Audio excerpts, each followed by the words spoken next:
पर आपको बताएंगे पटना से इस वक्त की कारोबारी गोपाल खेमका हत्याकांड मामले से जुड़ी इस वक्त की बड़ी खबर आपको बता रहे हैं। पटना पुलिस कर सकती है मामले में बड़ा खुलासा। हिरासत में लिए गए संदिग्ध से पूछताछ लगातार जारी है। पटना पुलिस की ओर से सुपारी लेकर शूटर से कराई गई थी हत्या। ये बड़ी खबर आपको बता रहे हैं।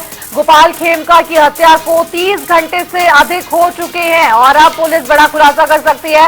परिवारजनों में हालांकि मातम का माहौल है। आपको बताएं गोपाल खेमका का गुलाबी घाट पर अंतिम संस्कार और स्कॉटलैंड से आने के परिवारों को इंतजार है। ये बड़ी खबर आपको बता रहे हैं। अंतिम दर्शन के लिए फ्लैट पर पार्थिव शरीर रखा गया है और पुलिस बड़ा खुलासा कर सकती है। सत्ता पक्ष और विपक्ष के तमाम बड़े नेता परिवार से मिलने पहुंचे।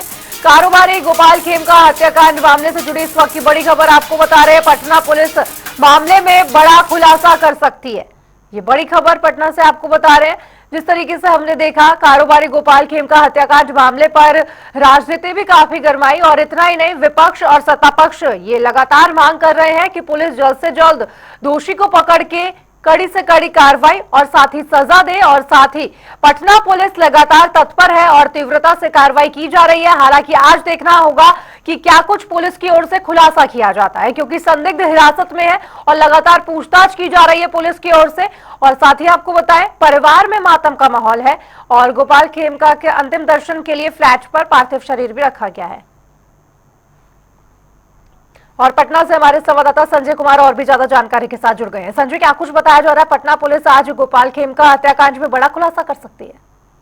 अब बिल्कुल देखिए दीक्षा, चूंकि व्यवसायी जो गोपाल खेमका है उनकी जो है हत्या कर दी गई थी और उसके बाद जो है लगातार उनके घर पे आना जाना जो है लोगों का तांता लगा हुआ था। तमाम राज्यपाल समेत तमाम जो विपक्ष के नेता हैं और जो है सांसद हैं, इन सभी लोगों का आना जाना रहा। लेकिन जो सबसे बड़ी बात है कि इतने बड़े व्यवसायी की हत्या उनके आवास के बाहर कर दी जाती है और पटना पुलिस इस पर गिरफ्तारी को लेकर के अभी तक पुष्टि नहीं किया है। हालांकि जो जानकारी मिली है कि उसमें एक व्यक्ति को हिरासत में जो संदिग्ध है उसे लिया गया है और उससे पूछताछ की जा रही है, क्योंकि जो कल आईजी खुद जोनल जो आईजी हैं जितेंद्र राणा वो खुद और पटना एसएसपी समेत तमाम पदाधिकारी घटनास्थल पर पहुंचकर पूरे मुआयना किया था और जांच किया था। और एक जो बड़ी जानकारी मिली कि बेउर जेल से जो तार जो है वो जुड़ते हुए नजर आ रहे थे, उसे देखते हुए ही बेउर जेल में छापेमारी भी की गई।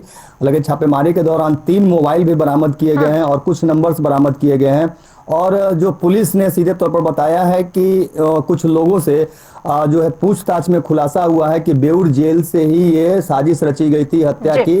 हालांकि जो सूत्र हमारे बताते हैं कि वो जमीनी विवाद को लेकर के हत्या का बात सामने आया है। हालांकि पुलिस ने 30 घंटे के अधिक के बाद जो है अब तक इस बात की जानकारी नहीं दिया है कि इसमें कोई भी अपराधी गिरफ्तार हुआ है। लेकिन जानकारी यह मिल रही है कि आज पटना पुलिस खुलासा कर सकती है और जो घटना में जो शामिल अपराधी हैं उसे गिरफ्तार करके पूरे मामले का उद्भेदन कर सकती है। जी संजय, हमने देखा कि किस तरह से इस हत्याकांड का पूरा सीसीटीवी भी सामने आया और पुलिस की टीम लगातार तैनात है और 3 दर्जन से ज्यादा सीसीटीवी कैमरे खंगाले गए और उसमें देखा गया कि कैसे आरोपी वहीं खड़े थे और इंतजार कर रहे थे। यानी कि ये तो साफ है कि वो हत्या के इरादे से ही वहां पहुंचे थे। बिल्कुल, देखिए जो जानकारी मिली है कि शूटर्स को पैसे दिए थे और शूटर्स ने ही जो है घटना को अंजाम देने के लिए वो कई बार रेकी भी किया था। और पटना में जो अलग अलग स्थान पर जो सीसीटीवी कैमरे लगाए गए हैं उसके आधार पर लगातार जो है उस पर जांच की गई। हालांकि जो सीसीटीवी फुटेज जो आए हैं उस फुटेज में सीधे तौर पर वहां पे आरोपी को देखा जा सकता है किस तरीके से वो घात लगाए पहले से बैठे हुए थे और जैसे ही गोपाल खेमका की गाड़ी आती है और गेट खुलने से पहले ही वो खुद उनके नजदीक जाकर के उससे सिर में गोली मार देते हैं और वहां से फरार हो जाते हैं। लेकिन सवाल ये उठता है कि जिस तरीके से पटना पुलिस ये दावा कर रही थी कि लगातार वाहनों की चेकिंग और जांच की जा रही है, तो क्या जो भी व्यक्ति आ रहे थे उनकी जांच बेहतर तरीके से नहीं की गई या फिर अपराधी पहले से वहां मौजूद थे? तो ये सारी बात जो है जांच का विषय है। लेकिन इतना तय है कि जिस तरीके से घटना हुआ है कहीं ना कहीं काफी दर्दनाक घटना है और इतने बड़े व्यापारी की हत्या हो जाना कहीं ना कहीं पूरे व्यापारी समाज में आक्रोश का माहौल है। अब देखना यह होगा कि कितना जल्द अपराधी को पुलिस गिरफ्तार करके इस मामले का उद्भेदन करती है। जी संजय, हमने देखा कि किस तरीके से पुलिस पर लगातार सवाल खड़े हो रहे हैं, उनकी कार्यप्रणाली पर सवाल खड़े हो रहे हैं। विपक्ष भी लगातार सत्ता पक्ष को घेरे हुए हैं और 36 घंटे से ज्यादा का समय बीत चुका है और अभी भी कुछ हाथ नहीं लगा है पुलिस के, अगर देखा जाए तो। और बिल्कुल देखिए, कल नेता प्रतिपक्ष तेजस्वी यादव ने भी उनके परिवार के बीच मिलकर के सांत्वना दिया और सीधे तौर पर पत्रकारों से बात की और यहाँ पे जो लॉ एंड ऑर्डर है और सरकार पर निशाना साधते हुए कहा कि घटना बीच शहर में होती है, जहां बिहार के अन्य जिलों की तो बात दूर है, लेकिन जब घटना शहर के बीचों बीच होती है जहां पे तमाम आईपीएस और आईएएस के आवास हैं, कार्यालय हैं, उस जगह घटना होना कहीं ना कहीं शर्मिंदगी की बात है। और खास करके महज गांधी मैदान थाने से जो घटना स्थल है वो 250 से 300 मीटर की दूरी पर आती है और उस जगह पर पुलिस नहीं पहुंच पाती है। और परिजनों ने सीधे तौर पर आरोप लगाया था पुलिस पर कि 2 घंटे तकरीबन लगातार जो है पुलिस कंट्रोल रूम को और थाना को फोन करता रहा गया, लेकिन कोई भी पदाधिकारी नहीं पहुंचे। इन सारी बातों को लेकर के पटना पुलिस के कार्यशैली पर तो सवाल उठाई है, लेकिन जो जोनल आईजी जितेंद्र राणा है उनके द्वारा यह बताया गया कि ये पूरे मामले की भी जांच की जाएगी कि किस पदाधिकारी को फोन गया था और किस पदाधिकारी ने अपनी ड्यूटी नहीं निभाई, जिसकी वजह से ये घटना होने के बाद भी पुलिस जो है एक्टिव नहीं दिखी। इसको लेकर के आम लोग भी सवाल उठा रहे हैं, क्योंकि लगातार वाहन चेकिंग को लेकर के भी जो आम जन है वो परेशान है। हालांकि पूर्व के एसएसपी जो अवकाश कुमार थे उनके द्वारा जब यहां से ट्रांसफर किया गया था, उनके द्वारा कहा गया था कि कुछ लोगों को समस्याएं तो होती है लेकिन पब्लिक भी इस पर सहयोग करे क्योंकि जांच करना जरूरी है। अब नए एसएसपी कार्तिकेय शर्मा आए हैं तो जांच तो जारी है, लेकिन अपराधी खुलेआम अगर हथियार लेकर के घूम रहे हैं तो वो उसको लेकर के सवाल तो खड़ा होना लाजमी है। अब देखना है कि कितनी जल्द अपराधी को गिरफ्तार कर पाती है पटना पुलिस। जी संजय, जिस तरह से हमने देखा कि खेमका हत्याकांड को लेकर मुख्यमंत्री नीतीश कुमार ने भी उच्च स्तरीय बैठक की और साथ ही आश्वासन भी दिया कि जल्द से जल्द कार्रवाई की जाएगी, सजा होगी। लेकिन जिस तरीके से सत्ता पक्ष की ओर से लगातार ये कहा जाता था कि बिहार में जंगल राज था, वो खत्म हो गया है, कहीं ना कहीं एक बार फिर से विपक्ष को इस मुद्दे को बुलाने का जो मौका है वो मिलता हुआ नजर आ रहा है।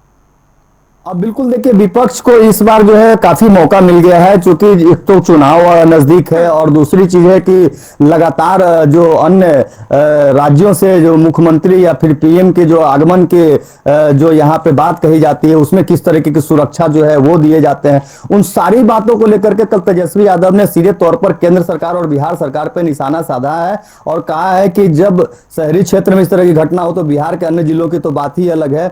और इसके साथ ही यहाँ पे यह भी कहा गया कि अगर हमारी सरकार होती थी तो जो भी मामले सामने आते थे हमने प्रत्यक्षता से उसके सामने लाया था। आज एनडीए की सरकार है और सीधे तौर पर गुंडागर्दी जिस तरीके से फैला हुआ है, व्यापारी की हत्या हो जाती है, अपहरण हो जाते हैं, लूट हो जाते हैं, डकैती हो जाते हैं, हत्याएं सरेआम हो गई है बिहार में, तो इसको लेकर के सीधे तौर पर बिहार सरकार और केंद्र सरकार पर निशाना साधा है और मौका मिला है। हालांकि 9 तारीख को बंद का आह्वान जो है वो किया गया है और उसको लेकर के देखना होगा कि किस तरीके से ये बंदी होती है, क्योंकि कल ही जो सांसद पप्पू यादव है वो खुद आक्रोश मार्च निकाले थे और यहाँ पे दर्शाने की कोशिश की गई कि जिस तरीके से अपराध बढ़ा है बिहार में और खास करके पटना शहरी क्षेत्र में, उसको लेकर के कहीं ना कहीं एक बड़े सवाल जो है उन लोगों ने खड़े किए हैं। जी संजय, बहुत बहुत शुक्रिया आपका इस तमाम जानकारी पर अपडेट साझा करने के लिए। बहुत जल्द इस हत्याकांड को लेकर पटना पुलिस बड़ा खुलासा कर सकती है। सबकी निगाहें इस पर है कि आखिर कब तक गिरफ्तारी होगी।